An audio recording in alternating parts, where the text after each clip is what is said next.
Padre Celestial, una vez más queremos darte gracias por el privilegio de abrir tu santa palabra. Pedimos, Señor, que esa palabra no regrese a ti vacía, sino que haga un impacto positivo en nuestra vida. Te damos gracias por escuchar nuestra oración, porque te lo pedimos en el precioso nombre de Jesús. Amén. Nuestro tema de hoy es: y vivieron felices para siempre. Quiero darle una cordial bienvenida a todos los que nos acompañan y también a aquellos que están con nosotros a través de la pantalla de la televisión vía satélite en diferentes sitios de habla hispana del mundo. Estamos muy contentos de que nos estén acompañando en nuestro tema de hoy.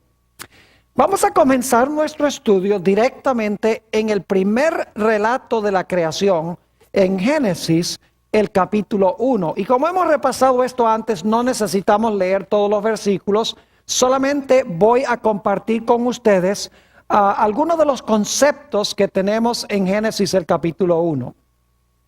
Cada día de la creación, durante los primeros 6 días, Dios habló y las cosas existieron.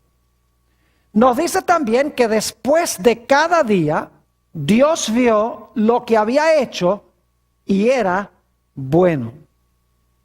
Ahora, en Génesis el capítulo 1 no se explica cómo hizo Dios al hombre. Dice que Dios habló toda la existencia, pero no nos explica cómo fue que Dios hizo al hombre.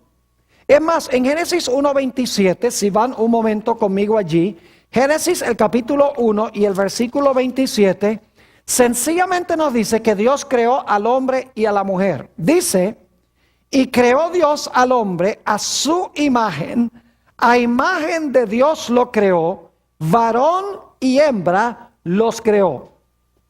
No dice allí cómo fue que Dios los creó. Sencillamente nos dice que Dios los hizo. Finalmente, cuando Dios terminó su obra de creación, dice que vio todo lo que había hecho y era bueno en gran manera. Pero todavía queda la pregunta: ¿cómo fue que Dios hizo al hombre y a la mujer? Todo lo demás lo habló a la existencia. ¿Será que habló a la existencia Adán y Eva? Obviamente la respuesta bíblica es que no. Porque en el capítulo 2 de Génesis tenemos un segundo relato de la creación. Y el propósito de este segundo relato es añadir detalles que no estaban presentes en el relato de Génesis, el capítulo 1. Es decir, en Génesis, el capítulo 2, se va a explicar algunas cosas que no están explicadas en la secuencia de Génesis, el capítulo 1. Ahora, noten Génesis 2 y el versículo 7 sobre la forma en que Dios formó al hombre. Estamos hablando ahora del varón, de Adán. Dice allí: entonces Jehová Dios formó al hombre del polvo de la tierra y sopló en su nariz aliento de vida, y fue el hombre un ser viviente. El hombre fue creado diferente que todo lo demás en la semana de la creación, porque todo lo demás lo habló Dios a la existencia. Mientras que en Génesis 2:7 dice que Dios tomó polvo, barro, y con sus propias manos formó al hombre, respiró su aliento en ese cuerpo inerte, y el hombre, es decir, el varón, llegó a ser un alma viviente. Ahora, inmediatamente nos preguntamos: ¿cómo fue creada la mujer? Si Adán fue creado, formado con las manos de Dios, ¿cómo fue creada la mujer? Bueno, necesitamos ir a Génesis, el capítulo 2, y empezando en el versículo 18. Vamos a pasar un tiempo aquí en Génesis 2, 18 en adelante. Dice allí, hablando de la creación de la mujer, ahora escuchen qué interesante. Y dijo Jehová Dios: no es bueno que el hombre esté solo, le haré ayuda idónea para él. Qué extraño esto. Cada día de la creación dice que Dios vio que lo que había hecho era bueno. Pero ahora el sexto día, después de crear a Adán, después de crear al hombre del polvo de la tierra, de repente dice Dios, hay algo aquí que no está ¿qué? Algo que no está bueno. No es bueno que el hombre esté solo. Le voy a hacer una ayuda idónea. Ahora, esa expresión, ayuda idónea, significa que Dios le va a hacer un complemento. Le va a hacer alguien que corresponde a él. Le va a hacer otro yo que va a completar al hombre. Es decir, Dios está diciendo, el hombre sin la mujer está incompleto, necesita un complemento, necesita una ayuda idónea.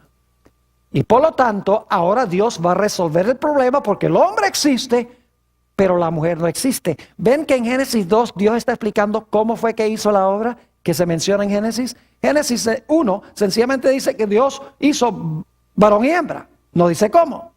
Génesis 2 dice que Dios tomó polvo, hizo al varón, y luego entonces nos va a explicar cómo fue que Dios hizo a la mujer. Noten nuevamente lo que dice en Génesis, el capítulo 2, siguiendo nuestro estudio, y el versículo 19. Dice allí, en Génesis 2 y el versículo 19, Jehová Dios formó pues de la tierra toda bestia del campo y toda ave de los cielos, y ahora escuchen, y las trajo a Adán para que viese cómo las había de llamar. Y todo lo que Adán llamó a los animales vivientes, ese es su nombre. Es decir, Dios trae, después que crea a Adán, Dios trae a todos los animales a Adán para que Adán nombre los animales. Ahora, Dios tuvo un propósito en hacer esto. Cuando vienen los animales, Adán se da cuenta que cada animal tiene su pareja.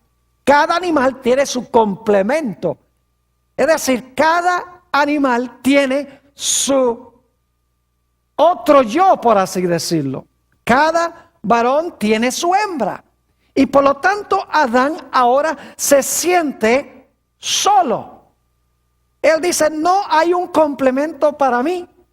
No hay nadie que se parezca a mí. Todos los animales tienen su complemento, pero yo no lo tengo. Y Dios ya ha dicho, esto no está bueno. Así que ahora Dios va a desempeñar la primera anestesia de la historia. Vamos a leer el versículo 20 y luego seguimos al 21.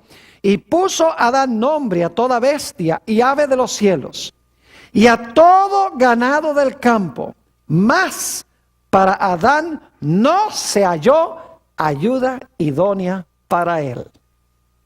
Y dice en el versículo 21, entonces Jehová Dios hizo caer sueño profundo sobre Adán. Fíjense que es una anestesia que Dios está desempeñando aquí. Y dice, y mientras éste dormía, tomó una de sus costillas y cerró la carne en su lugar.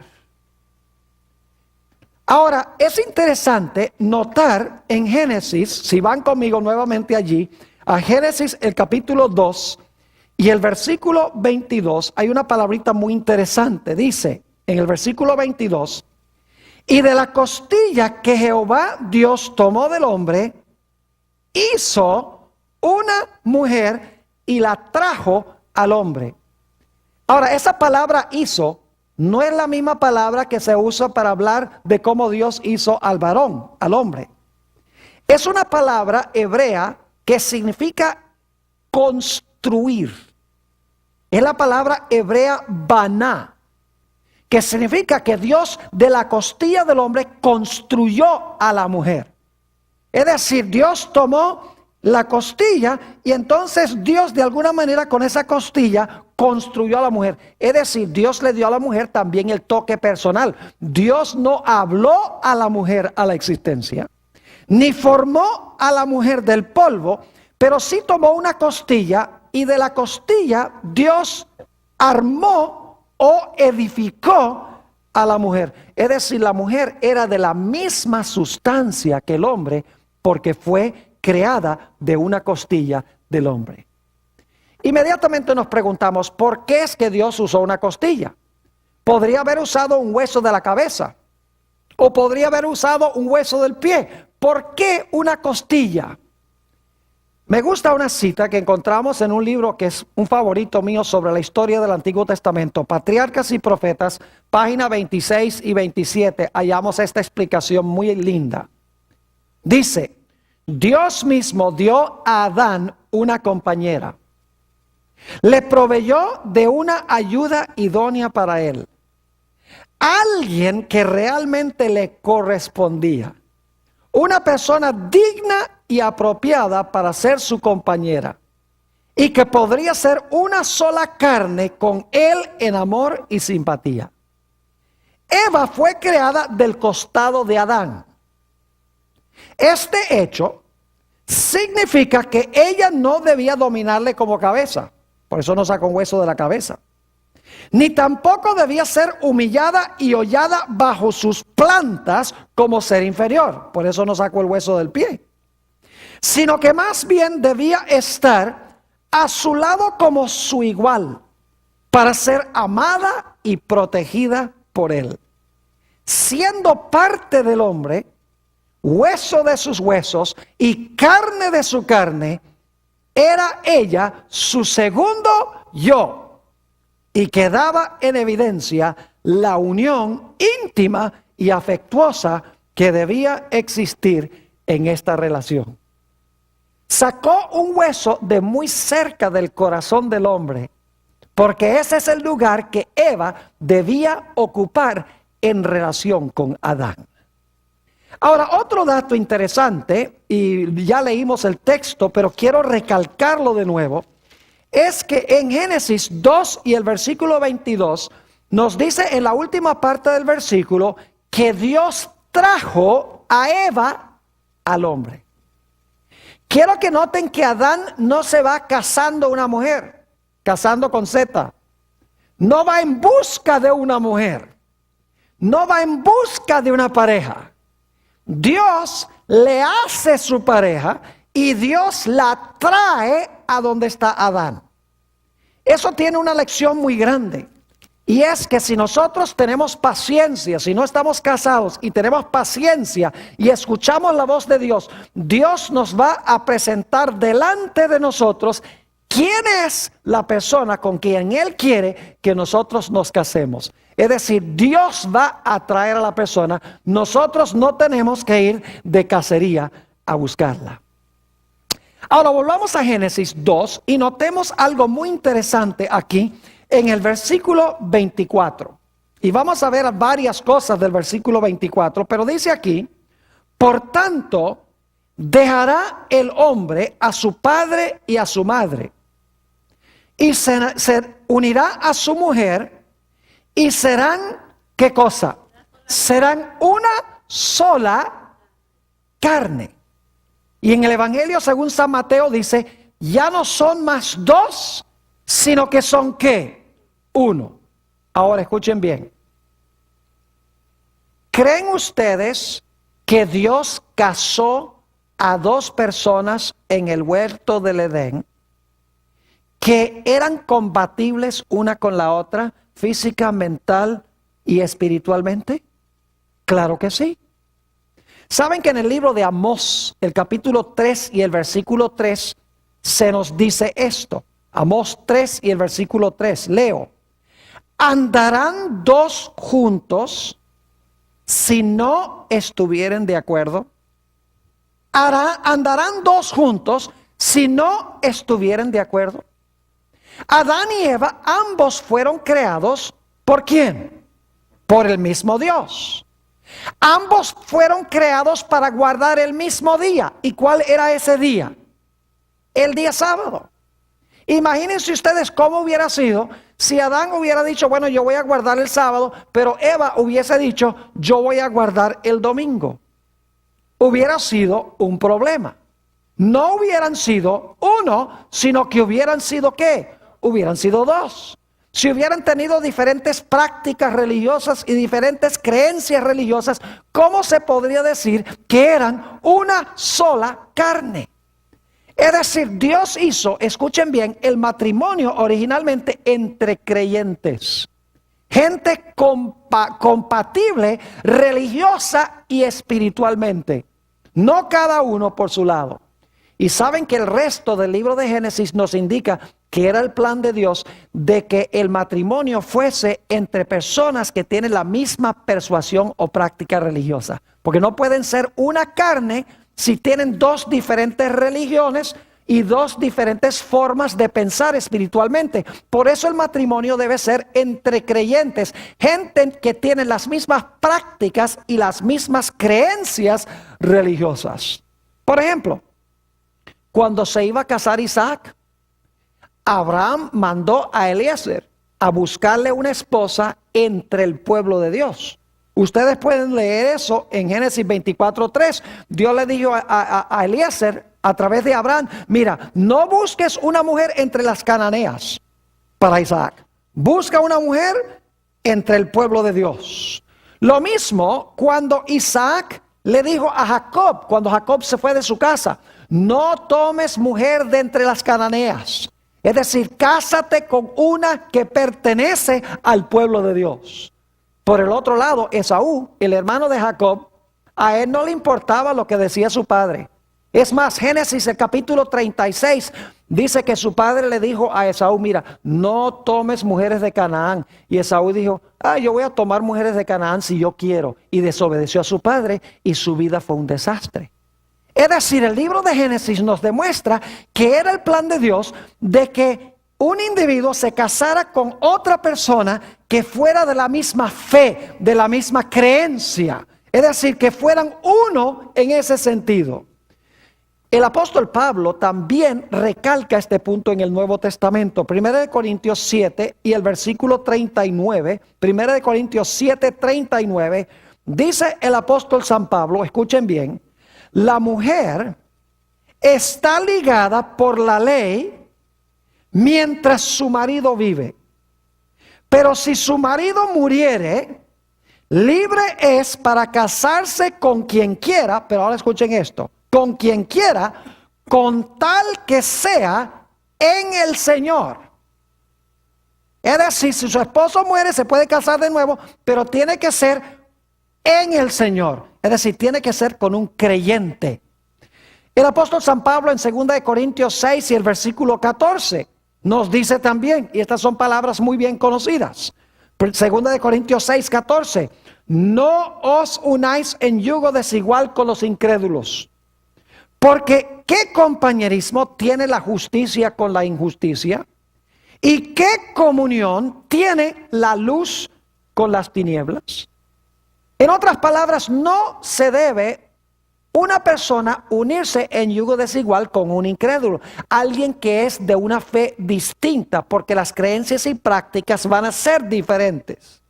Cuando yo aconsejo parejas antes del matrimonio, quiero decirles que siempre tomo en cuenta este aspecto, si son de la misma fe, porque he visto muchos casos a donde se casa un joven con una dama y dicen: no, el amor cubre una multitud de errores, y se casan y es un desastre. Así que cuando yo aconsejo a una pareja que son de una religión distinta, yo les hago algunas preguntas, les digo: ¿en qué religión van a criar a sus hijos? Porque eso es una fuente de contención. Les digo: ¿cuándo y a dónde van a asistir a la iglesia? ¿Qué van a comer? Porque, por ejemplo, las prácticas de los adventistas en el comer son diferentes que las prácticas de los no adventistas. Les pregunto: ¿qué clase de recreación? ¿En qué clase de recreación van a participar?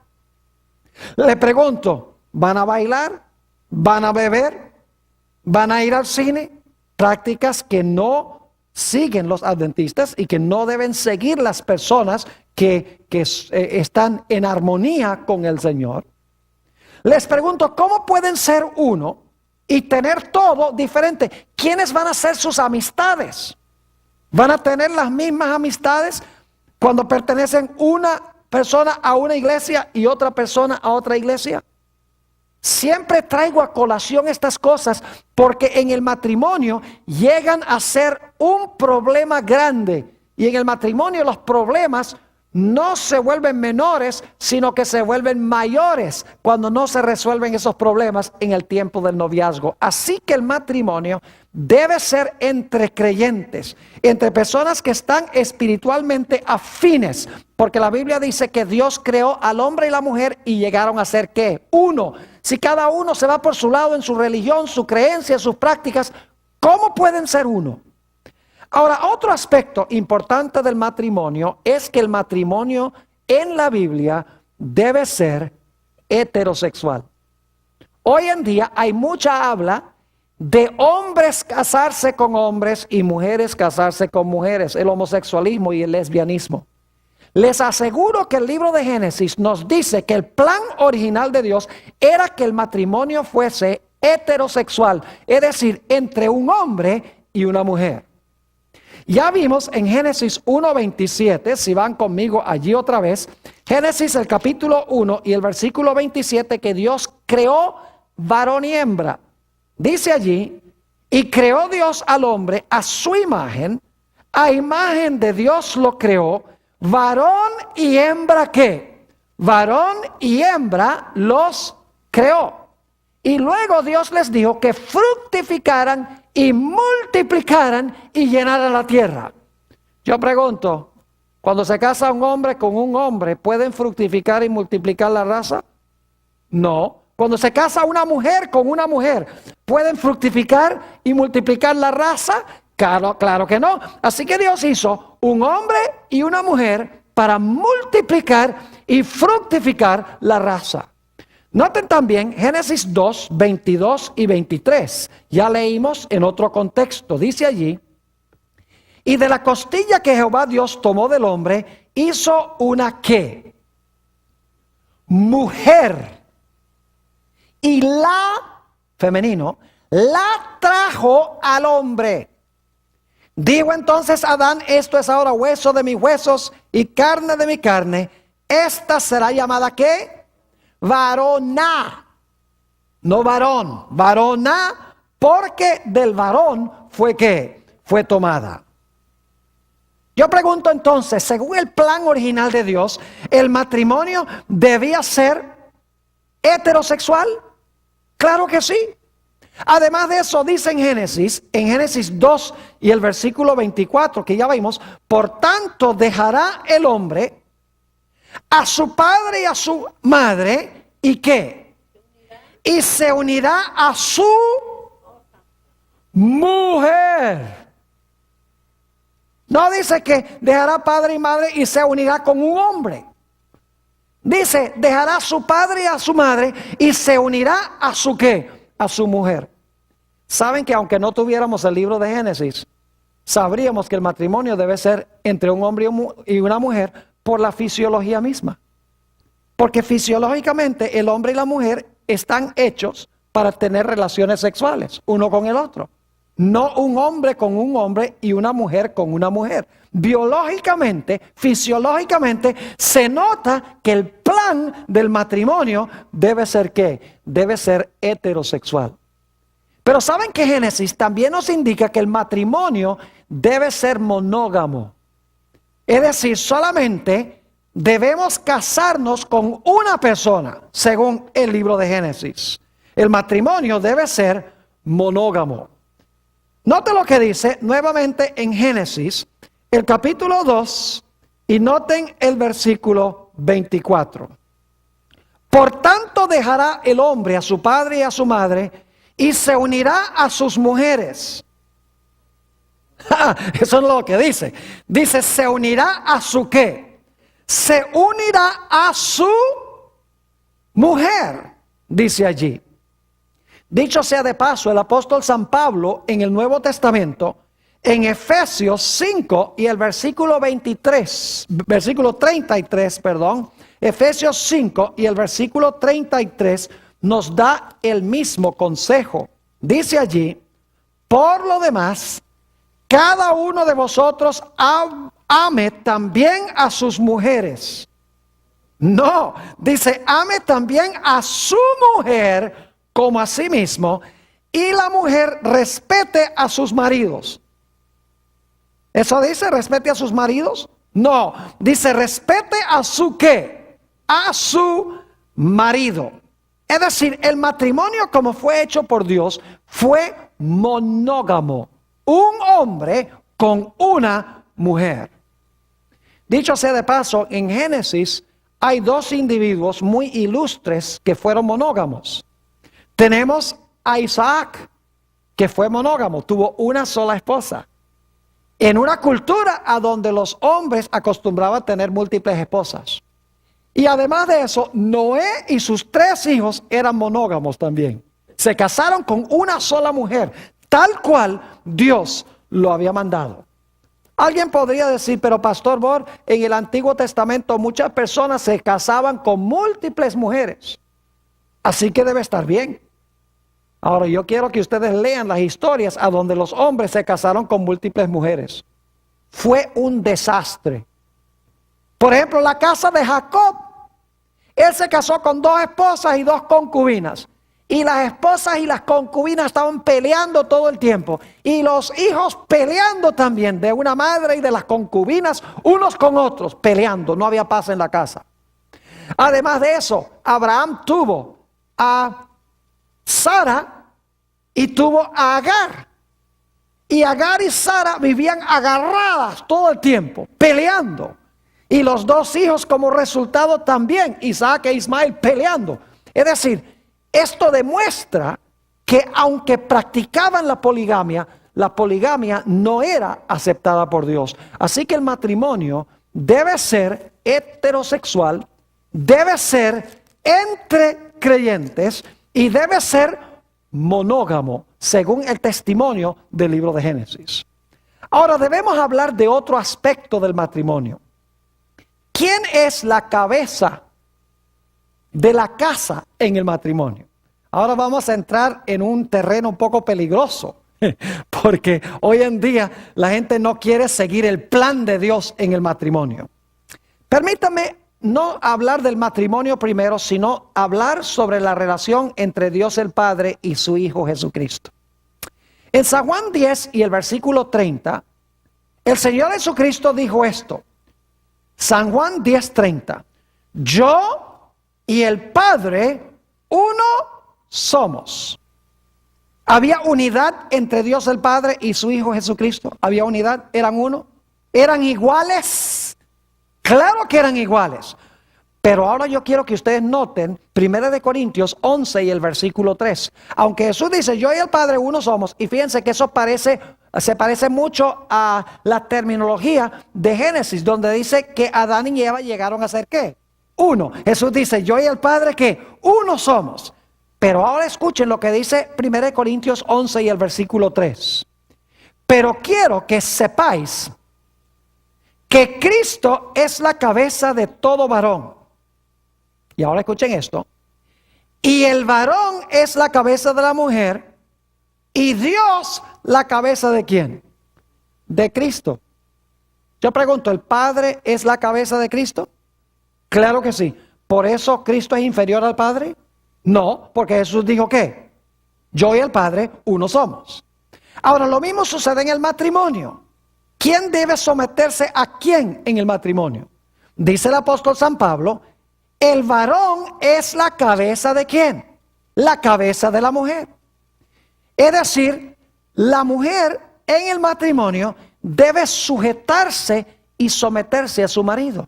Y yo sé que no es popular decir esto hoy en día, pero fíjense que aunque la esposa debe someterse al marido, ¿significa por eso que la mujer es inferior al hombre? Claro que no. Igual que el padre y el hijo, cuando se casan son una sola carne, pero Dios ha establecido que como el Padre es la cabeza de Jesucristo, el hombre debe ser la cabeza ¿de quién? De su esposa. Ahora escuchen bien, el hombre y la mujer fueron creados iguales.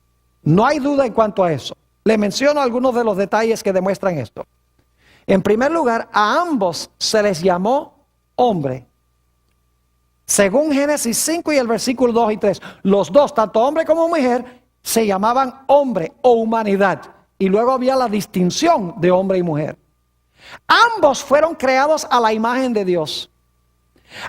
Ambos se les dio el mandato de ejercer dominio sobre la tierra. A ambos se les dio de parte de Dios la bendición. A ambos se les dio el mandato de fructificar y multiplicar y llenar la tierra. Y ambos fueron hechos de la misma sustancia material. Adán de la tierra y Eva de la costilla que vino de la tierra. Es decir, son de la misma sustancia, son iguales.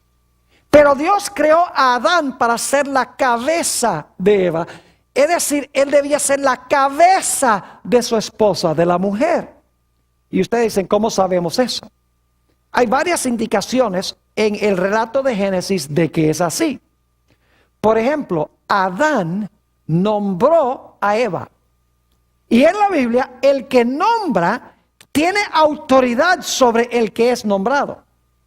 En segundo lugar, el apóstol Pablo deja muy en claro que la mujer no podía tener dominio sobre el hombre porque Adán fue creado primero y luego la mujer fue creada de parte del hombre. Además de eso, Dios tenía a Adán por responsable por el bienestar de Eva. Por eso la Biblia indica de que el Salvador es el segundo Adán, no es la segunda Eva, porque Adán era la cabeza de la raza humana, no Eva. Como Jesús es el segundo Adán, la cabeza de la raza humana. Es decir, Dios tuvo por responsable especialmente a Adán, porque Adán era la cabeza. Es decir, hay orden en el matrimonio. Dios ha establecido que el hombre debe ser la cabeza de la esposa o de la mujer. Ahora, ¿qué significa esto? Que el hombre puede maltratar y pisotear a su mujer porque él es el que manda aquí, porque él es el que es la cabeza del matrimonio. En ningún sentido de la palabra. Notemos el consejo que da el apóstol San Pablo en Efesios, el capítulo 5 y el versículo 22 al 25. Efesios 5, 22 al 25. Fíjense lo que dice el apóstol San Pablo. Las casadas estén sujetas a sus maridos, como al Señor. Las casadas deben estar sujetas ¿a quién? A sus maridos, como al Señor. Porque el marido es ¿qué cosa? La cabeza de la mujer. Así como Cristo es la cabeza de la iglesia, la cual es su cuerpo y Él es su Salvador. Así que como la iglesia está sujeta a Cristo, así también las casadas lo estén a sus maridos en todo. Es decir, las esposas deben estar sujetas a sus maridos porque los maridos son la cabeza. Pero luego noten lo que dice el apóstol San Pablo. Dice, maridos, amad a vuestras mujeres, así como Cristo amó a la iglesia y se entregó a sí mismo por ella. No es difícil sujetarse cuando el esposo ama. Pero cuando el esposo maltrata y pisotea, es bien difícil para la esposa sujetarse al marido. Es decir, Dios ha dicho, esposas, sujétense a su marido como la cabeza, pero esposos, no pisoteen ni maltraten a sus esposas porque tienen esa posición de dominio. En otras palabras, como el Padre y el Hijo son uno, pero el Padre es la cabeza de Jesús y el Padre ama a Jesús. De la misma manera, el hombre y la mujer, cuando se casan, llega a ser una carne, es decir, son iguales, pero el hombre es la cabeza y debe amar a su esposa o debe amar a su mujer. El apóstol San Pablo en Efesios 5 y el versículo 33, dice esto: por lo demás, cada uno de vosotros ame también a su mujer como a sí mismo, y la mujer respete a su marido. Esa palabra respete es la palabra griega temor. Significa más bien reverenciar a su marido. Reverenciar no como a Dios, sino tener un alto grado de respeto para con su marido y el marido amar a su esposa. Ahora quisiera leerles una cita muy interesante que encontramos en el libro Patriarcas y Profetas, que ya le mencioné, la página 42 y 43 sobre este asunto, cuando Eva se separó de su esposo y actuó independientemente sin consultar a su esposo. Dice, junto a su esposo, Eva había sido perfectamente feliz en su hogar edénico. Pero a semejanza de las inquietas Evas modernas, se lisonjeaba con ascender a una esfera superior a la que Dios le había asignado. Es decir, ella no estaba conforme con que fuera Adán la cabeza. Dice, yo puedo también ser la cabeza. Sigue diciendo, en su afán de subir más allá de su posición original, descendió a un nivel más bajo. Resultado similar alcanzarán las mujeres que no están dispuestas a cumplir alegremente los deberes de su vida de acuerdo al plan de Dios.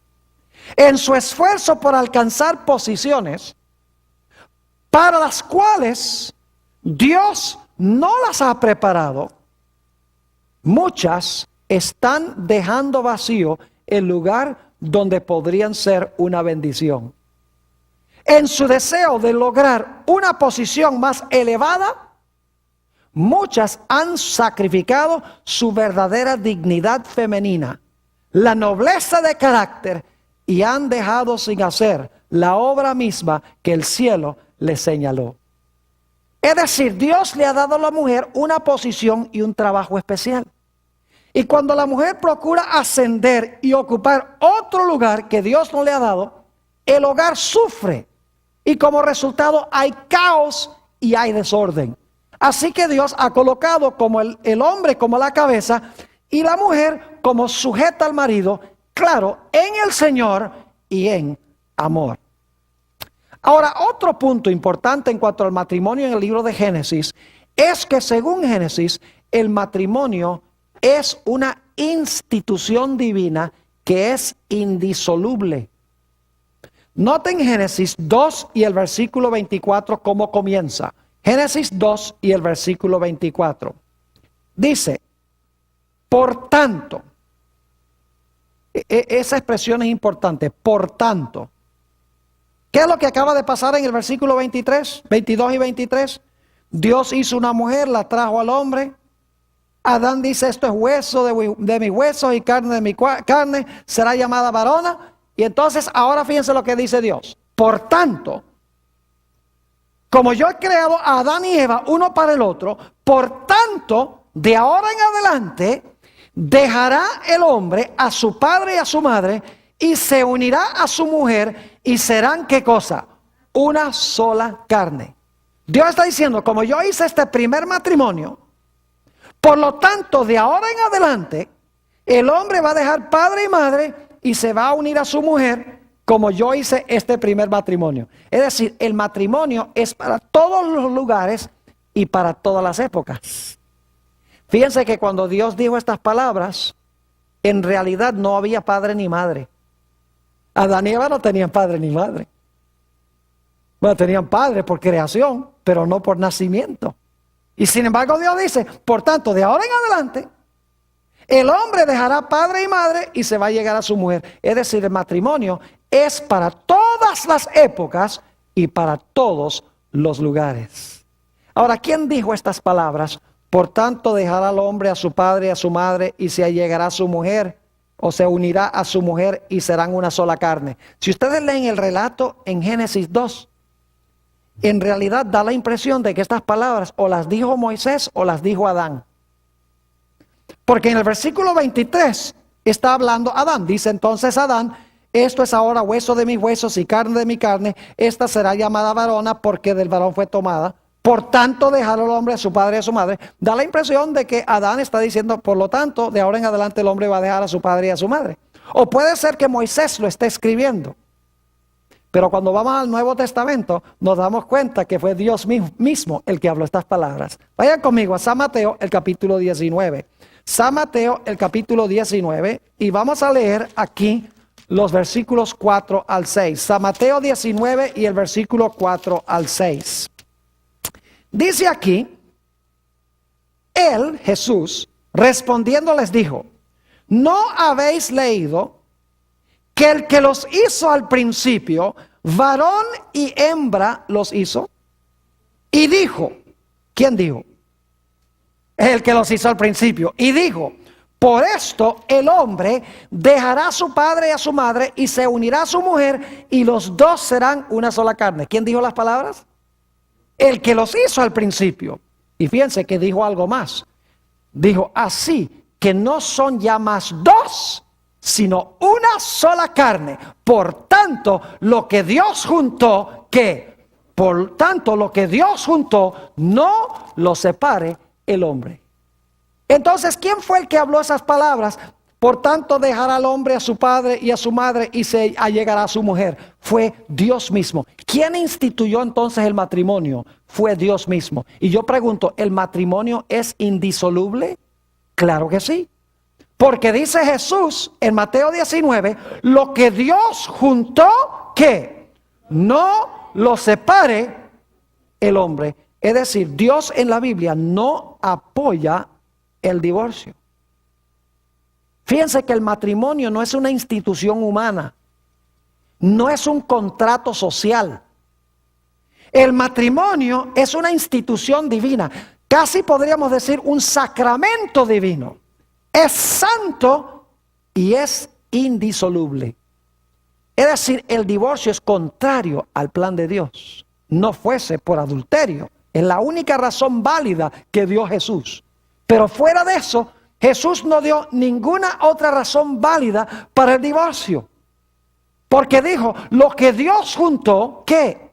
Lo que Dios juntó, no lo separe el hombre. Y los fariseos vinieron y le dijeron a Jesús, entonces, ¿por qué Moisés permitió dar carta de divorcio? Y Jesús dijo, fue por la dureza de los corazones de ustedes. No era mi plan, era la dureza de sus corazones que llevó a Moisés a permitir que se divorciaran. Pero luego Jesús dice, pero al principio no fue así. Es decir, Jesús siempre llevaba al principio para su plan. La dieta original, el sábado original. Y aquí el plan original para el matrimonio. En este clásico, Patriarcas y Profetas, página 27, encontramos estas hermosas palabras. Dios mismo celebró la primera boda. De manera que la institución del matrimonio tiene como su autor al creador del universo. El matrimonio tiene como su autor, ¿qué cosa? Al creador del universo. No es un contrato social, no es un juego, donde se entra y si no funciona, nos separamos, nos divorciamos, como las estrellas de Hollywood, nos casamos 5 veces, 7 veces, 10 veces. No, el matrimonio no es un juego, es un sacramento divino que Dios ha establecido, que es indisoluble. Ahora, lo interesante es que en la creación Dios hizo otra institución. No solamente hizo Dios el matrimonio, sino que Dios también hizo otra institución muy importante. Y es la institución del Santo Sábado. Lo hizo en la misma creación. Es más, en Éxodo, el capítulo 20 y el versículo 11, después que Dios dice que debemos trabajar 6 días y reposar el séptimo, Dios dice, por esto, por tanto, Dios te mandó a ti que trabajes 6 y que descanses, ¿qué cosa? Y que descanses el séptimo. Es decir, Dios hizo en la creación 2 instituciones que son de origen divino. En primer lugar, el matrimonio y en segundo lugar, el Santo Sábado. Y saben ustedes que Satanás está procurando destruir ambas instituciones. Está usando a la gente irreligiosa. Está usando a los cristianos de tendencia liberal para tratar de redefinir y cambiar el significado del matrimonio. Es decir, están diciendo Sí puede ser que Dios al principio hizo el matrimonio entre un hombre y una mujer, pero hoy en día yo no creo que Dios tenga ningún problema con que se case un hombre con un hombre y una mujer con una mujer. Es decir, quieren cambiar el significado del matrimonio. Por el otro lado, los cristianos de derecha, los tales llamados evangélicos, conservadores, ellos están defendiendo el matrimonio tradicional. Dicen, es entre un hombre y una mujer porque Dios lo hizo así al principio. Pero están tratando de cambiar ¿qué cosa? Están tratando de cambiar el día de reposo, del sábado al domingo. Entonces yo pregunto, ¿qué diferencia hay entre un grupo tratar de cambiar el significado del matrimonio y el otro grupo tratar de cambiar el sábado? Los dos, ante la vista de Dios, están en el mismo bote. Porque las dos instituciones fueron creadas por Dios, ¿cuándo? En el mismo principio de la creación. Son parte del plan original de Dios. ¿Y saben lo que dicen muchos cristianos? Dicen, no, pero es que Dios hizo el sábado para ilustrar el reposo que algún día íbamos a tener en Cristo. Y cuando Cristo vino a darnos el reposo, ya no necesitamos más el sábado. Pero ¿saben ustedes que el matrimonio también fue establecido para mostrar nuestra relación con Cristo? Maridos, amad a vuestras mujeres como Cristo amó ¿qué cosa? A la iglesia. Entonces, hoy en día, como ya lo que simbolizaba eso, el matrimonio, la relación entre Jesús y su pueblo, ya Jesús vino, entonces ya no necesitamos más el matrimonio tampoco. ¿Están entendiendo lo que estoy diciendo? Es así, si usted dice que el sábado era una señal del reposo en Cristo, y cuando vino Cristo ya no necesitamos el sábado, entonces usted tiene que decir también que el matrimonio, que era una ilustración de nuestra relación con Cristo, cuando Cristo vino, ya no necesitamos más el matrimonio. Pero en realidad ambas instituciones fueron creadas por Dios al principio, antes del pecado, y son parte del plan original de Dios para nosotros. Es más, el matrimonio es un triángulo. El matrimonio es un triángulo. Porque el matrimonio incluye el varón, la hembra y ¿quién? Y Dios, quien hizo el matrimonio. El matrimonio sin Dios no tiene razón de existir. Porque el matrimonio fue creado por Dios. Ahora, ¿saben lo que es interesante? El matrimonio fue hecho para salvaguardar la relación horizontal entre el hombre y su mujer. El sábado fue hecho para salvaguardar la relación vertical entre el hombre y la mujer y su Dios. Es decir, el matrimonio protege las relaciones horizontales entre esposo y esposa. El sábado protege nuestra relación del matrimonio con Dios, la relación vertical con Dios. Es decir, ambos son absolutamente esenciales. Dios hizo el matrimonio y le dijo a Adán y Eva, mira, Adán y Eva, ustedes son uno para el otro. Adán, tú eres para Eva, Eva, tú eres para Adán. Pero con el sábado Dios dice, pero los dos de ustedes son míos. Y el sábado les va a ilustrar que yo los hice y que ustedes son míos. Es decir, el matrimonio indica, ustedes son uno para el otro, pero el sábado les va a indicar de que ustedes son para mí. De que yo soy el creador de ustedes, que yo hice el matrimonio.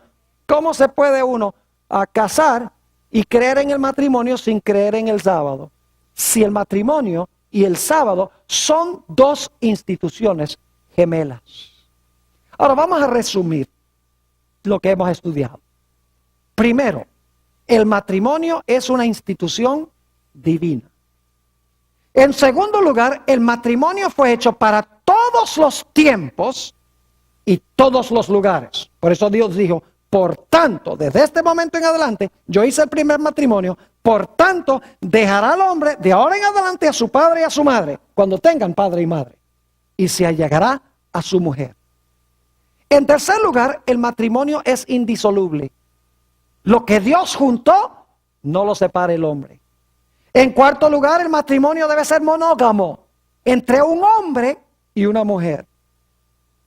Luego encontramos que el matrimonio debe ser heterosexual, no solo entre un hombre y una mujer, sino que debe ser masculino y femenino.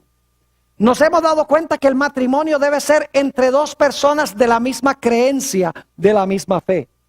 Nos hemos dado cuenta que el matrimonio tiene cierto orden o cierta jerarquía que Dios ha establecido. El hombre, el esposo, es la cabeza del hogar. La esposa debe someterse al marido, pero el marido debe amar a su mujer. La razón por la cual hoy en día las mujeres se rebelan contra sus esposos es porque los esposos se convierten en dictadores. Y entonces las mujeres quieren librarse de la dictadura.